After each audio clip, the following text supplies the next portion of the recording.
Roses are red, violets are blue. You're too old, and too much to handle too. Those were the words a 72-year-old mother was forced to read aloud on Mother's Day, written by her own daughter. It sounds cruel, doesn't it? But sometimes, life writes stories that are far more painful than fiction. Hello, my dear friends. Tonight's story isn't about anger or revenge. It's about rediscovery. It's about a mother named Helen who gave everything she had, her youth, her savings, her strength, and her heart. And what she got in return was silence, neglect, and a cruel joke wrapped in pink paper. Yet what makes Helen's story truly unforgettable isn't her pain. It's what she did after. Because sometimes, when life pushes us to the edge, we find the courage to stand taller than ever before. So, as you listen, I want you to think, have you ever given so much that you started to disappear? Have you ever loved so deeply that you forgot yourself? If you have, stay with me. Because this isn't just Helen's story. It's a reminder for all of us. The heart may break quietly, but when it heals, it becomes unstoppable. The smell of pancakes filled the kitchen when I arrived. Melissa's children were chasing each other around the sofa, their laughter echoing off the walls. Sunlight spilled through the curtains, warm and golden, and for a moment I believed it was going to be a beautiful Mother's Day. I held the basket of fruit and the lemon tart I'd baked that morning. "Happy Mother's Day, Mom," Melissa said, kissing my cheek. Her smile was polite but brief, the kind people wear when they've already moved on in their mind. "Sit down, Mom. We've got something for you." I took my seat at the edge of their big gray sofa. David was filming on his phone. The children sat cross-legged on the floor. There was excitement in their faces, and I felt a flutter of joy. Melissa reached behind her and pulled out a pastel envelope. "It's a special card from all of us," she said. "Go on, read it out loud." I opened it carefully. The paper smelled faintly of glue and cheap perfume. On the front were shaky crayon drawings of flowers. The kids' work, no doubt. Inside, the handwriting changed. It was Melissa's, bold and confident. I began to read, my voice trembling just a little. "Roses are red, violets are blue." I smiled, expecting something sweet, maybe a line about being the best mom in the world. But the next words punched the air out of me. "You're too old and too much to handle, too." The room fell silent for a heartbeat. Then David laughed, sharp and loud. The children followed, giggling because their parents were laughing. Melissa covered her mouth, pretending to hide her grin. "Did you see her face?" David chuckled. "Oh, that was priceless." My lips tried to form a smile, but my cheeks shook. The card slipped from my fingers and landed softly on the carpet. My chest tightened, and I could feel the heat behind my eyes. "It's just a bit of fun, Mom," Melissa said, waving her hand. "You know how sensitive you get. Don't start crying again." A joke. They called it a joke. The children were still giggling. My hands trembled as I reached for my bag. "I think I'll head home," I whispered. "Oh, Mom, don't be dramatic," David said. "You know we're only teasing." But there was no warmth in his voice. I stood, smoothing my skirt, trying to find some dignity among the laughter. The card lay at my feet, open, mocking me with its cruel little rhyme. "I'll call you later," Melissa said, already turning away. Outside, the sunlight was still bright, but it no longer felt warm. I walked slowly down the path, my heart heavy in my chest. That was supposed to be my day, my celebration. But instead, it was the moment I realized how little space I had left in their world. The bus rumbled softly beneath me as I pressed my forehead against the window. Houses and hedges blurred by, but my mind was somewhere else entirely, traveling backwards through time. I could still see her, my Melissa, only 4 years old, sitting at the kitchen table with her hair in tiny plaits, waiting for her father to come home. He never did. That night, I became both mother and father. I remember holding her while she cried, whispering stories about brave princesses who didn't need rescuing. Back then, I promised myself she'd never feel abandoned. no matter how hard things got. For years, life was a carousel of double shifts and sleepless nights. I worked at a small cafe on the corner of Eastfield Road. Nothing fancy, just tea, sandwiches, and kind regulars who'd tip an extra pound when they could. My hands smelled of coffee and detergent. The skin cracked so often I used plasters like rings. Still, every night before bed, I'd tuck Melissa in and tell her, "One day, you'll have everything I never did." When she started secondary school, she needed a new uniform. Navy blazer, shiny black shoes, PE kit, the lot. I took an extra cleaning job at the church just to afford it. I used to mop the wooden floors long after the choir had gone home, humming their hymns to keep myself awake. Years later, when Melissa said she wanted to go to university to study nursing, I was proud beyond words. And terrified. We had no savings. None. But I sold my little red car, the one I'd spent 10 years paying off, and handed her the money. "Go chase your dream, love," I told her. "I'll manage somehow." And I did. I walked everywhere. To work, to the shops, to the laundrette. Rain, wind, or shine, my shoes were always damp and my back always sore. But when I saw her come home on weekends, full of stories from her classes, glowing with excitement, every ache melted away. She graduated on a warm July morning. I still remember the smell of the lilies I'd brought and how they matched her pale yellow dress. When they called her name, I cried so hard the man beside me offered a handkerchief. After the ceremony, Melissa hugged me tight. "We did it, Mom," she said. "I couldn't have done it without you." That moment made every sacrifice worth it. Then came David, polite, charming, the kind of man who opened doors and said please and thank you. When he proposed, I cried again. I paid for half the wedding, $8,000 I'd saved over 15 years. "Mom, that's too much," Melissa said. But I shook my head. "It's your big day, sweetheart. You deserve it." When they bought their first house, I gave them $15,000 for the deposit. I told her it was a gift, but in truth it was everything I had left from my savings account. Still, seeing her smile in front of that little brick house made me feel rich. And when the babies came, oh, how I adored those babies. Tiny fingers gripping mine, that sweet milky smell on their skin. When Melissa went back to work, I offered to help. "Just for a few months," I said. But months turned into years. For nearly 5 years, I was there every day, feeding, rocking, reading stories, cleaning the toys, washing the bibs. My body ached, but my heart was full. Sometimes late at night, I'd sit in the quiet living room after they'd all gone to bed. The only sound was the hum of the fridge and the ticking clock on the wall. I'd look at their family photos, Melissa, David, the children, smiling together, and I'd feel proud. Proud that I'd helped build that life. I never asked for anything in return. Not money, not even thanks. I just wanted to belong somewhere in that picture.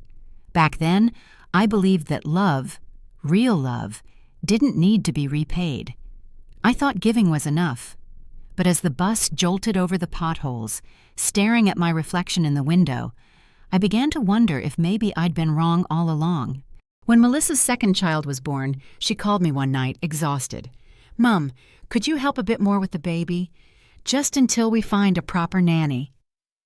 Of course, I said yes. I thought it would be for a few months, maybe a year at most. But somehow, that bit more became every day. Every morning, I'd take the 6:30 bus to their house. By 7, I was already in the kitchen making porridge, folding laundry, wiping crumbs from the worktop before the children woke. The first thing David would do when he came downstairs was sigh. Not "good morning," not "thank you," just that long, tired sigh that said I was in his way. Melissa used to call me her super gran. Then one afternoon she laughed and said, "You're like our live-in maid, Mum, just without the pay." She meant it as a joke, but it stung all the same. Still, I told myself it didn't matter. They were my family. Helping them made me feel needed. I'd pick up toys, cook dinner, clean the fridge, change bed sheets. I did everything except sleep there. Sometimes I'd catch a glimpse of myself in the hallway mirror, hair messy, apron stained, and I'd think, when did I start to disappear into this house? It wasn't all bad, of course. There were moments of joy. My youngest grandchild, Sophie, would run into my arms shouting, "Nana Helen!" and bury her face in my neck. But even those moments began to fade. As the children grew, they spent more time on their tablets than with me. The first real crack came one Thursday. I'd accidentally mixed up the vitamins, swapped the pink ones with the yellow ones. No harm done, but Melissa's face turned sharp. "Mom, you need to be more careful. You're not as sharp as you used to be." I apologized, but my cheeks burned.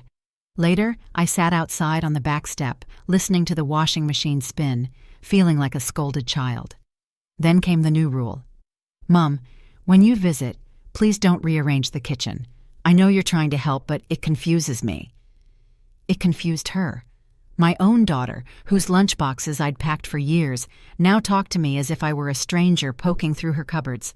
Bit by bit, they stopped asking for my opinion. If the kids had a cough, I'd suggest a doctor's visit. David would reply, "We're the parents, Helen."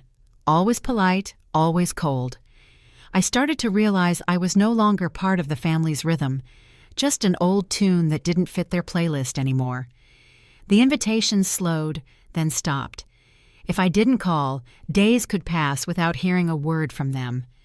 Once, Melissa forgot I was still in the living room when she said to David, "Mom's energy is different now. She just drains the mood." I remember staring at my hands, wondering when love had started to feel like a burden. That night, I went home and sat in the dark for a long while. My back hurt from the day's chores, and my heart hurt even more. I told myself, they're just busy, it's not personal. But deep down, I knew something had changed forever. I wasn't the mother who saved them anymore, just the old woman they tolerated out of habit. It happened so quietly that I almost didn't notice at first, the way I began to fade from their lives. Birthdays came and went. Family dinners happened without a call, without a chair left for me at the table. I only found out through photos online. Smiling faces, candles, balloons, and a caption that read, "The best night ever." The first time I realized they had stopped including me, it was David's birthday. I saw the pictures on Facebook 2 days later. A long dining table crowded with his friends, Melissa glowing beside him, the children in matching jumpers. I recognized the cake. It was the recipe I'd taught her years ago. 3 layers, lemon cream in the middle, dusted with icing sugar. It used to be our tradition. Now it was theirs, without me. When I called her, she said, "Oh, Mom, it was just a small thing, really. You'd have been bored." Bored. That word stayed with me. The way she said it, light, dismissive, as if my presence would have been an inconvenience. I hung up before my voice could break. From then on, the excuses multiplied. "We're too busy, Mom. The kids have sports this weekend. We'll come by soon, promise." Soon never came. When I did drop by, unannounced, there was that awkward pause at the door. Melissa's polite smile stretched too tight, David glancing at his watch, the sound of the television still playing in the background. I always brought something, homemade soup, biscuits, flowers. They'd thank me, place it on the counter, and continue whatever they were doing. I'd sit quietly, pretending to watch the news, waiting for a moment of warmth that never arrived. The house used to feel like home. Now it felt like I was trespassing. Then came the night I fell ill. It was just the flu at first, or so I thought. Fever climbed to 39 degrees. My joints ached, my chest heavy. I called Melissa, my voice trembling. "Sweetheart, could you bring me some soup? I can't get out of bed." Her answer was soft but sharp. "Mom, we're both working late this week. Just rest and drink water, all right? You'll be fine." Before I could reply, she'd already hung up. For 5 days, I lay in bed, drifting in and out of fever dreams. The house was silent, except for the rain against the window. On the 3rd day, Mrs. Carter from next door knocked, carrying a bowl of chicken broth. She sat beside me, held my hand, and made sure I ate. I barely knew her, yet she stayed longer than my own daughter ever would. When I recovered, I told Melissa I'd been quite ill. She said, "Oh, sorry, Mum. I didn't realize it was that bad." Then she changed the subject. That was when I stopped expecting anything. Calls became shorter. Visits felt obligatory. Even the children's hugs lost their warmth, quick, distracted, as if they were ticking off a task. Sometimes I'd sit by the window in the evenings, watching other families pass by, couples walking dogs, children laughing in the streetlights, and wonder if anyone ever missed me. The truth was simple, and it hurt more because of that simplicity. I hadn't just lost their attention. I'd lost my place in their hearts. They thought they knew everything about me, my habits, my tiny pension, my old kettle that rattled when it boiled. They saw an old woman living alone, surviving on tea and routine.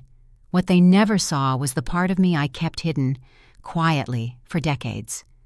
You see, I've never been foolish with money. All those years they thought I was scraping by, I was saving. Every extra shift, every tip from the cafe, every pound I could tuck away. I saved it. And when my Aunt Margaret passed, she left me something no one knew about. A small flat by the sea in Portugal. I hadn't told a soul. Not Melissa, not even my closest friend. At first I thought of it as an emergency plan, somewhere peaceful to retire when I couldn't manage anymore. But over the years, I let the property agent rent it out. The money went straight into an account under my maiden name, untouched, quietly growing. Sometimes, when Melissa complained about bills, I wanted to tell her. When David talked about how expensive the children were, I almost said, "You've no idea how easily I could help." But I didn't, because deep down, I wanted them to see me, not my wallet.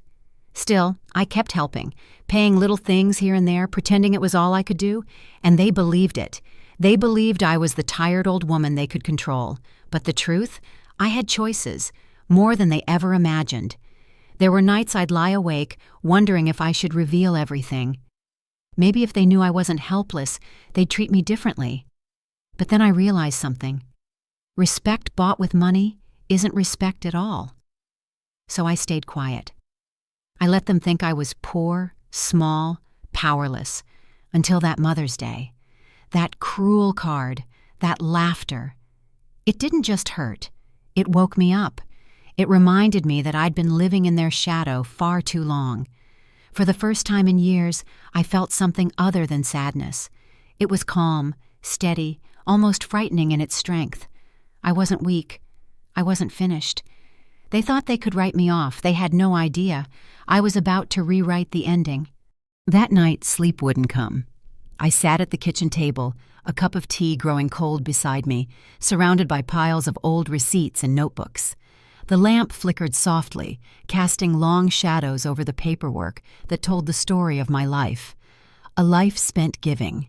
I started to write it all down, line by line, year by year. I gave £8,000 for Melissa's wedding, £15,000 for the deposit on their first house, 5 years of free childcare. If I'd charged even the minimum wage, that would be nearly $40,000. $200 here for uniforms, $300 there for birthday parties, groceries, petrol, new tires for David's car, all those small favors that never stopped. It added up to more than $70,000. 70,000 pounds. I stared at the number for a long time. My throat felt tight. I'd never thought of it like that before, never seen it laid out so plainly. Every pound was a piece of my time, my body, my heart. Each figure on that paper represented a choice I'd made, to give instead of keep, to support instead of rest. And yet, they had still called me a burden. I traced my finger over the numbers again. The total didn't just show what I'd given them. It showed what I was worth. And not in money, but in love, in loyalty, in strength. They thought I was small, weak, dependent. But without me, half their world would never have been built. Their home, their comfort, their perfect family. I had laid those bricks with invisible hands. I realized something then. Love isn't measured by how much you give away. It's measured by whether someone even notices when you do, and they hadn't noticed in a very long time. The kettle clicked off, the room filled with silence. For years, I'd filled my silence with excuses. They're just busy, they'll change, they don't mean it. But that night, the excuses ran out. Instead, I felt something new. Clarity. It wasn't anger. Anger burns out. This was colder, steadier. It was the kind of peace that comes when you finally stop begging to be seen. I took a deep breath and looked around my tiny kitchen. It was modest, yes, but it was mine. Every cup, every plate, every photograph was exactly where I wanted it. I'd built a life on my own once before. I could do it again. They thought they were the center of my world, but as I folded up the papers and slipped them back into the drawer, I realized the truth. I was the center of theirs. They just hadn't seen it yet. And now it was time for them to learn what happened when the center stopped holding everything together. The next morning I woke before sunrise. The house was quiet, but my mind was sharper than it had been in years. For once, I didn't feel small. I didn't feel scared. I knew exactly what I had to do. I put on my best gray suit, the one I'd worn to Melissa's graduation decades ago, and tied my hair neatly at the back. No one was there to see me, but it didn't matter. I wanted to look like the woman I'd forgotten I could be, composed, certain, in control. By 8 o'clock, I was standing at the bank. The glass doors slid open with a hiss, and the smell of paper and polish hit me like a signal, the start of something new. "Good morning, Mrs. Lewis," said the young teller. "How can we help you today?" "I need to make a few changes," I replied. I sat down with my advisor, a polite man named Mr. Turner. He clicked through the files on his screen, his fingers tapping nervously as I spoke. "I'd like to cancel a standing order of £400 per month to my daughter, Melissa Green." He hesitated. "All right, Mrs. Lewis. Is this a temporary change?" "No," I said. "It's permanent." Then I closed the joint savings account that Melissa had once convinced me to open for emergencies. I smiled faintly as the balance transferred entirely into my own name. It felt like closing a door that had been left open for far too long. From there, I went straight to my solicitor's office. Mr. Franklin had known me since Melissa was a child. He looked surprised when I walked in. "Grace, sorry, Helen, this is unexpected. Everything all right?"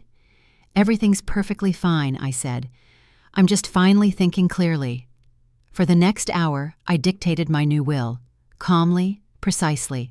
Every penny that had been marked for Melissa and David was redirected to a charity for abandoned elders, women like me, who'd been forgotten by the families they raised. I left a small trust fund for my grandchildren, but with one condition. They'd only receive it when they turned 25, and only if they could prove they'd kept in touch out of love, not obligation. When the papers were ready, I signed each one carefully. My hand didn't tremble. After that, I went to the travel agency near the station. "I'd like a one-way ticket," I said. "Lisbon, for Friday." The young woman at the counter smiled. "Holiday?" "No," I said. "Homecoming." By midday, everything was done. Every form signed, every tie severed, every piece of my freedom reclaimed. As I walked back home, I felt lighter. Not in body, but in soul. For years, I'd been waiting for them to see my worth. Now I understood. I didn't need their eyes to prove I existed. Justice didn't have to be loud. It didn't have to come with shouting or revenge. Sometimes justice was quiet, a woman standing tall after being bent for too long. That day, I didn't raise my voice. I didn't cry. I simply chose myself, and in doing so, I won. That evening, I sat at my little desk by the window, the last of the daylight slipping through the curtains.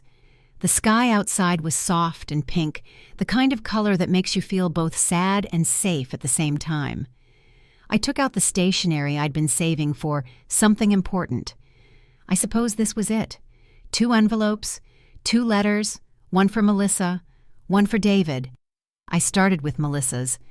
My hand shook slightly as I wrote her name, but once the pen touched paper, the words came easily, too easily, almost. "My dearest Melissa, By the time you read this, I'll be on my way to Portugal. You probably didn't even know I had a place there. It's all right. I never told you. I wanted you to build your own life without feeling like you owed me anything. But my love, somewhere along the way, you stopped seeing me as your mother and started seeing me as a duty, something to manage, not someone to love. The Mother's Day card was cruel, yes, but it was also a gift. It opened my eyes. I've canceled the support I've been giving you. Not out of spite, but because it's time you learnt to stand on your own. I've changed my will, too.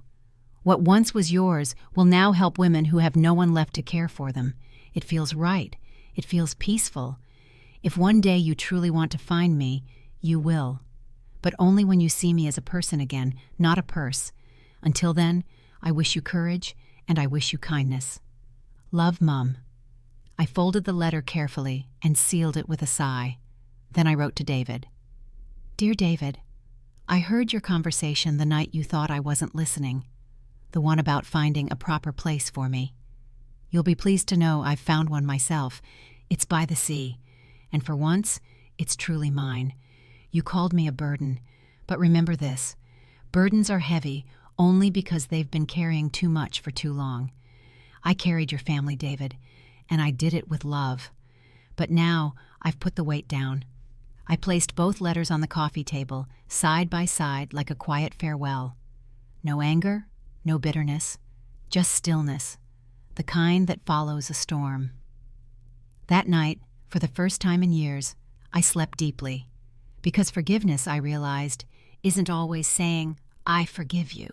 Sometimes it's simply walking away and wishing them well, from very, very far away. Friday morning arrived with a pale blue sky and a soft breeze that slipped through the open window. The suitcase waited by the door, small, neat, and finally light. I stood for a moment in the quiet of my house, listening to the kettle whistle for the last time. The walls, once heavy with silence, now seemed to breathe with me. I looked around one final time. The old armchair where I'd spent countless nights worrying. The photo frames filled with smiles that no longer reached me. The chipped mug that had kept me company when no one else did. I smiled at them all, as if saying goodbye to old friends who had seen too much. Outside, the taxi waited. The driver helped me with the suitcase, and as we pulled away, I didn't look back. Some chapters don't deserve a glance over the shoulder. At the airport, I handed over my ticket. One way to Lisbon. The woman at the counter smiled politely. Holiday? She asked. No, I said softly. A beginning. The plane rose through the clouds, and for the first time in years, I felt weightless. Below me, the world stretched wide and forgiving. The sky wasn't judging. It was inviting. I pressed my hand against the window, feeling the faint hum of the engine, the rhythm of freedom. When I arrived, the air smelled of salt and sunlight. The sea shimmered like liquid glass, endless and alive. I took a taxi to the flat I'd only ever seen in photographs. White walls, blue shutters, a balcony facing the horizon. The agent handed me the keys, and when the door swung open, the first thing I saw was the ocean, calm and waiting. I stepped onto the balcony, the wind tugging at my hair, and closed my eyes. The sound of the waves was gentle, like a lullaby sung by time itself. I breathed in deeply, the scent of the sea, the promise of something new. In that moment, I didn't feel 72. I didn't feel forgotten. I felt alive. They thought they'd sent me away. But really, I'd finally come home. To myself, to peace, to the life I'd postponed for far too long. I poured a cup of tea, leaned against the railing, and watched the sunset melt into the water. The colors danced, pink, gold, silver, like forgiveness made visible. And as the day slipped quietly into evening, I whispered to the wind, almost smiling, I made it. I'm free. Sometimes life has a quiet way of teaching us what love really means. It isn't measured by how much we give or how long we stay silent. It's measured by whether we're seen, heard, and respected. Helen's story reminds us that even the softest hearts can grow strong again, that it's never too late to choose yourself, to start over, to find peace in places you never expected. We all carry our own versions of that heavy card, the words that hurt, the people who forget, the moments that break us. But maybe, like Helen, we can turn them into a key that opens the door to freedom, dignity, and self-worth. If this story touched something inside you, maybe a memory, maybe a truth you've kept quiet, take a moment to share it in the comments. Tell us what part spoke to your heart the most. And if you know someone who's given too much for too long, someone who needs to remember their own worth, share this video with them. Because sometimes all we need is a reminder, you're not a burden. You're a blessing that the world forgot to thank.